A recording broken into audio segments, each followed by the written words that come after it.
So question number 21st we have done. 22nd. 22nd question is a particle moves a distance x in the time t according to the equation x is equal to t plus 5 raised to the power minus 1. The acceleration of the particle is proportional to. We have to. हमें जो option given है वो हमें given है velocity raised to the power 3/2, distance square, distance raised to the power minus 2 and velocity raised to the power 2/3. इनमें से कोई एक option है. So practically speaking हमें acceleration of the particle चाहिए जबकि हमें displacement दे रखी है. x दे रखा है. x से अगर हमें बच्चे velocity या acceleration चाहिए, so what we have to do? We have to differentiate with respect to time t. So dx by dt will be equal to, this is function raised to the power n. एक बार ध्यान रखेंगे जो हमने फॉर्मूले किए थे derivatives के, dy by dx का डेरिवेटिव होता है nx raised to the power n minus 1 अगर मुझे y दे रखा हो x raised to the power n. ठीक है, अब अगर y दे रखा हो x raised to the power n तो dy by dx होता है nx raised to the power n minus 1. But अगर y is some function raised to the power n, यानी x का कोई फंक्शन है 5x plus 3 whole raised to the power 7, something like this. So this is practically speaking function raised to the power n, यानी x का कोई function है और उसकी भी पावर है. फाइन. तो इसका जब हमें डेरिवेटिव निकालना होता है बच्चे तो हमें चेन रूल अप्लाई करना होता है. dy by dx जो हमारा x के लिए रूल होता है वही हो जाता है n into function raised to the power n minus 1.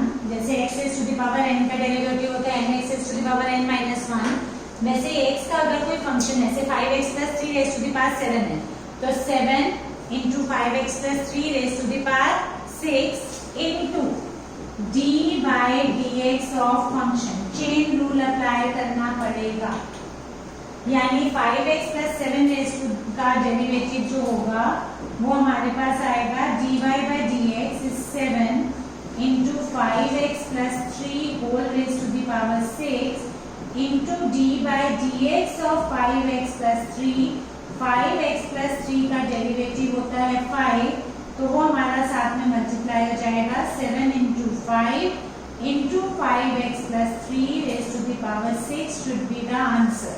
अगर function raised to the power n होता है तो nx raised to the power n minus 1 की तरह n into function raised to the power n minus 1 into d by dx of function. हालांकि इसमें हमें वो ट्रबल भी नहीं करेगा क्योंकि t का कोफिशिएंट 1 दिया हुआ है. अगर t का कोफिशिएंट कुछ और होता तो वो कोफिशिएंट साथ में मल्टीप्लाई हो जाता. देखिए जैसे 5x plus 3 मैंने एग्जांपल लिया तो 5x plus 3 का डेरिवेटिव क्या होगा? 3 का डेरिवेटिव 0, 5x का डेरिवेटिव 5, वो साथ में मल्टीप्लाई होगा. सो इस केस में dx by dt जब आपने लेना है तो -1 into t plus 5 raised to the power -1 x raised to the power n का derivative nx raised to the power n minus 1 function raised to the power n minus 1 into d by dt of t plus 5. बेटा एक बात जो आपने ध्यान रखनी है, ये मैं एग्जांपल लेती हूँ y as a function of x, ये हमारे पास है x as a function of t, तो y की जगह x हो गया और x की जगह t हो गया. फाइन. तो t plus 5 में 5 का डेरिवेटिव 0, t का डेरिवेटिव 1, तो ये हमें फर्स्ट स्टेप में तो दिक्कत भी नहीं करेगा. This comes out to be -1 upon t plus 5 raised to the power 2 upon में लिखते हैं into raised to the power -2. It's one and the same thing. तो ये हमें वेलोसिटी मिली. हमसे क्वेश्चन में पूछा क्या गया है? एक्सेलरेशन. हमें दे रखा है x and we have to find the acceleration की एक्सेलरेशन जो है वो हमारी किसके प्रोपोर्शनल है. Fine. So again differentiate velocity with respect to time t. So when you differentiate velocity you get dv by dt is equal to acceleration. अब आपके पास जो फंक्शन है अब है d by dt ऑफ, मुझे किसका लेना है?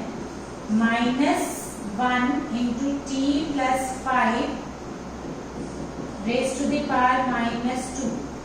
इसका डेरिवेटिव लेना है आपको. फाइन. तो जब आप इसका डेरिवेटिव लेंगे So what you get is minus as it is t plus 5 raised to the power minus 2 में आएगा minus 2, ठीक है।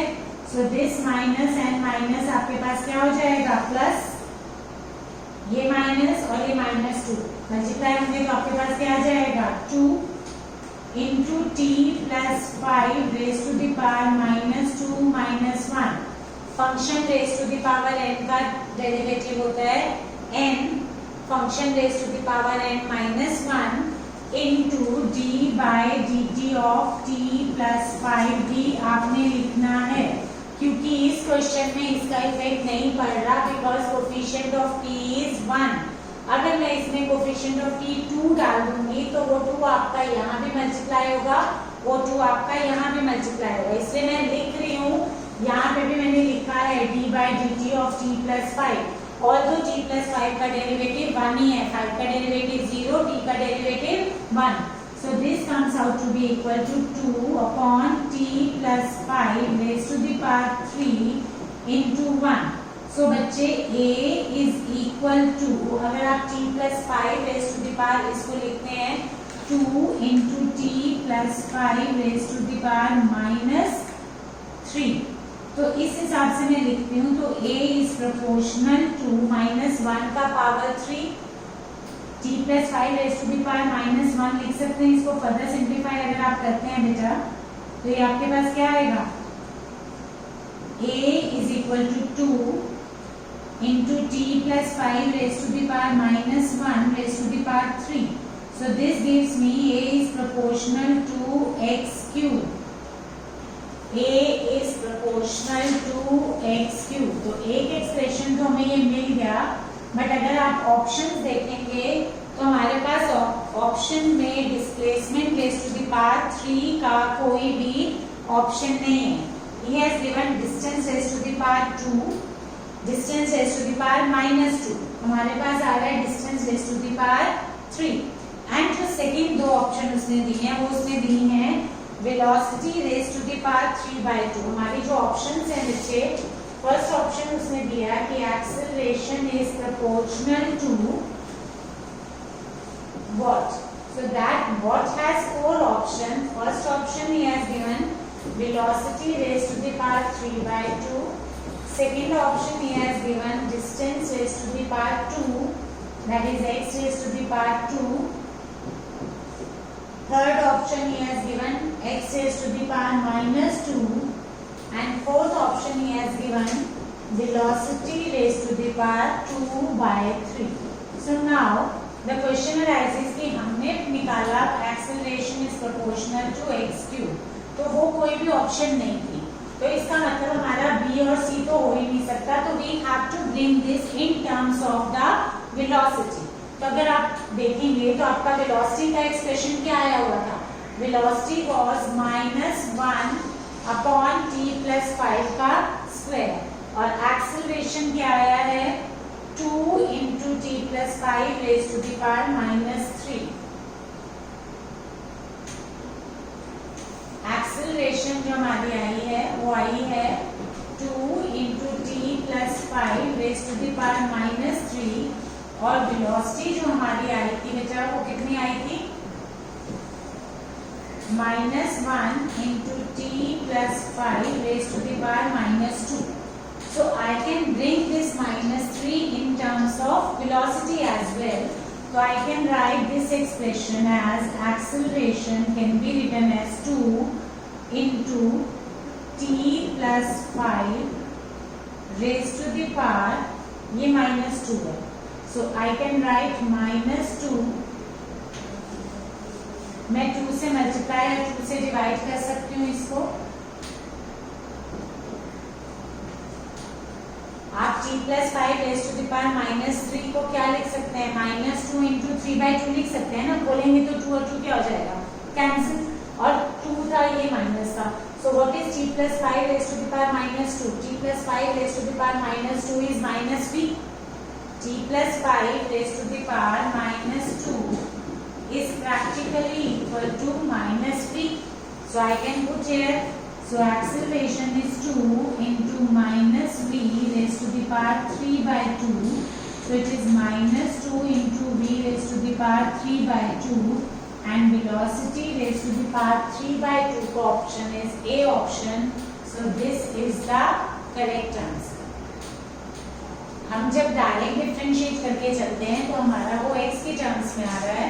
अगर ये क्वेश्चन हो कि फाइंड द एक्सीलरेशन तो आप इसको x क्यूब भी लिख देंगे तो भी कोई प्रॉब्लम नहीं. बट अगर उसने मुझसे x का रिलेशन पूछा होता कि express acceleration in terms of distance तो भी ये ठीक है.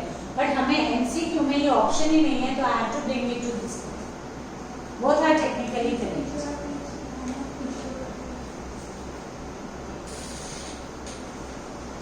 ठीक है बच्चे.